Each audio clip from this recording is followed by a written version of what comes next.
அந்த பிள்ளைக்கு கல்யாணம் நிச்சயம் பண்ணப்பட்டுச்சு. நிச்சயத்துக்கு 10 லட்சம் ரூபாய்க்கு மேலே செலவு பண்ணிட்டான். ரொம்ப லட்சங்கள் செலவு பண்ண, ரொம்ப விமர்சையாக அந்த என்கேஜ்மெண்ட் நடந்துருச்சு. அப்போ முடிச்சு ஒரு 3 மாதத்துக்கு அப்புறம் கல்யாணம் வச்சுருந்தாங்க. திடீர்னு பார்த்தா ஒரு மாதம் தாண்டி இருக்காது, மாப்பிள்ளை வீட்டிலேருந்து இந்த ரன்னர் சொல்லுவாங்கல்ல, யார் இது இங்கிலீஷில் ரன்னர்னா தமிழில் ஓட்டம் தானே, ஓட்டேன்.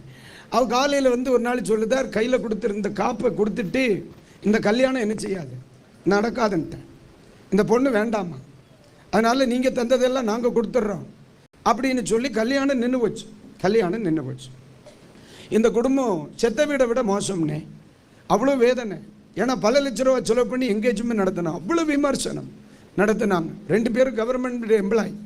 இந்த பிள்ளை எம்எஸ்சி படித்து ஒரு காலேஜில் தோத்துற ப்ரொஃபஸராக இருக்கா, பையன் பிஇ படிச்சுட்ருக்கிறான். நல்ல ஒரு தரமான மேன்மையான ஒரு குடும்பம். இப்போ இப்படி இருக்க 2-3 முறை இந்த பிள்ளை என்ன செய்திருச்சு, தற்கொலை பண்ணுறதுக்காக முயற்சி பண்ணி எங்கள் அம்மா பார்த்துட்டாங்க. இப்படி இருக்கும் பொழுது நம்முடைய சபையை சார்ந்த ஒரு ஐயா அவர்களை தற்செயலாக சந்திக்க, வாங்க பாஸ்டர்கிட்ட போவோம், ஒரு வார்த்தை பாஸ்டர் ஜோம் பண்ணுவாங்க, என்னன்னு ஒன்று கேட்டுக்குவோமே அப்படின்ட்டு நம்ம சர்ச்சு கூட்டிகிட்டு வந்தாங்க. கொஞ்ச நேரம் அவங்களுடைய முகத்தை எல்லாம் பார்த்தேன், இவங்க ஜெபத்தை விரும்புகிற மாதிரி தெரியல. ஏன்னா அவங்க என்கிட்ட ஒரு வார்த்தை சொன்னாங்க, நானும் என் மகளும் 21 நாள் ஜெபம் பண்ணோம், 21வது நாள் தான் இந்த திருமண வரனே என்ன செய்துச்சு, வந்துச்சு. இது ஜெபம் பண்ணி வந்தது, அப்புறம் ஏன் இப்படி நடந்துச்சு. இப்போ அவங்களுக்கு எது மேலே நம்பிக்கை இல்லை, ஜெபத்தின் மேலே இருந்த நம்பிக்கையும் காலியாக போச்சு. இவங்க வேதனையெல்லாம் கேட்டுட்டு எனக்கு ஒன்றும் சொல்ல தெரியல. மனுஷனாக இருந்தால் நம்ம ஆண்டவர்கிட்ட கேட்டு போவோம், ஆண்டவரே இது ஏன் நடந்துச்சு அப்படின்னு கேட்டு போகும். பார்த்துக்கிடுங்க, நான் என்ன செய்தேன், ஜோம் பண்ணுவோம், கர்த்தர் என்ன சொல்கிறாருன்னு கேட்போம். எல்லாரும் முழங்கால் போட்டாங்க, நானும் முழங்கால் போட்டேன்.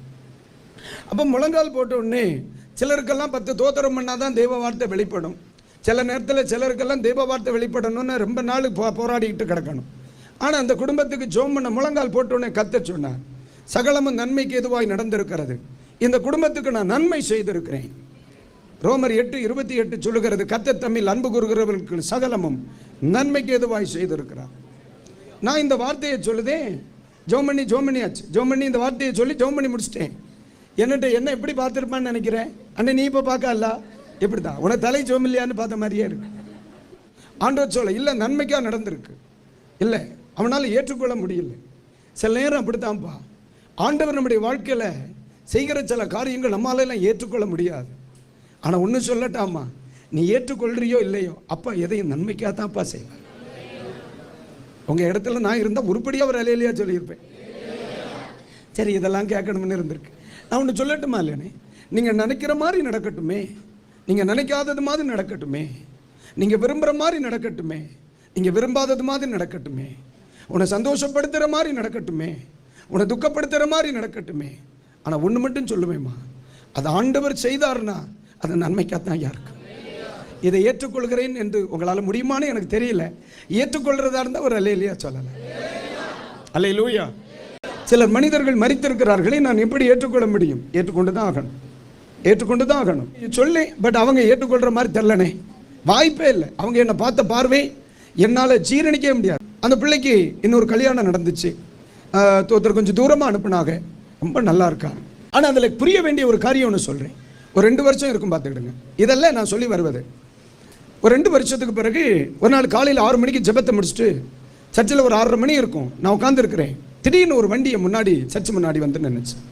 நான் பார்த்தேன், தெரிஞ்ச தலைமாரி இருக்கேன்னா இவர் ஓடி, இந்த பொண்ணோட அப்பா குடுன்னு ஓடி வரார். கையில் ஒரு நியூஸ் பேப்பர் வச்சுருக்கார்.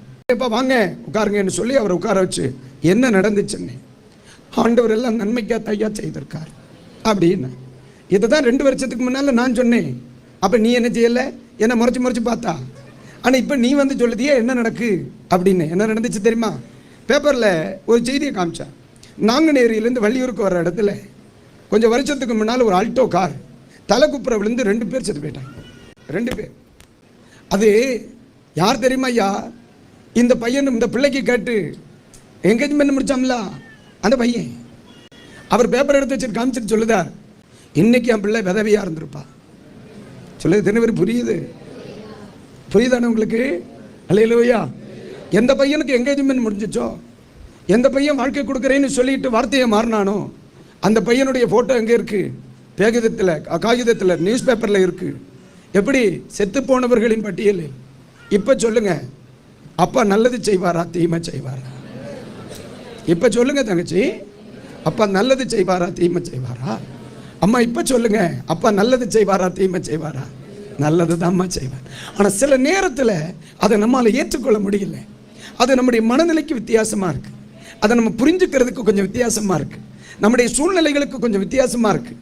நீங்கள் நினைக்கலாம், பாஸ்டையா நானும் சில வருத்தத்தின் பின்னால் தான் நான் இருக்கேன், சில வேதனைகள் என் வாழ்க்கையில் இருக்கையா, அதை எப்படி எடுத்துக்கிறதுன்னு நீங்கள் சொல்லலாம். உண்மையிலே நீ கர்த்தரை நம்புறவனாக இருந்தா அதுக்கு பின்னால் ஒரு தேவ திட்டம் இருக்குன்னு உறுதியாக பிடிச்சுக்கோமா. ஏதாவது அவர் செய்யாமல் இருக்கவே மாட்டார்.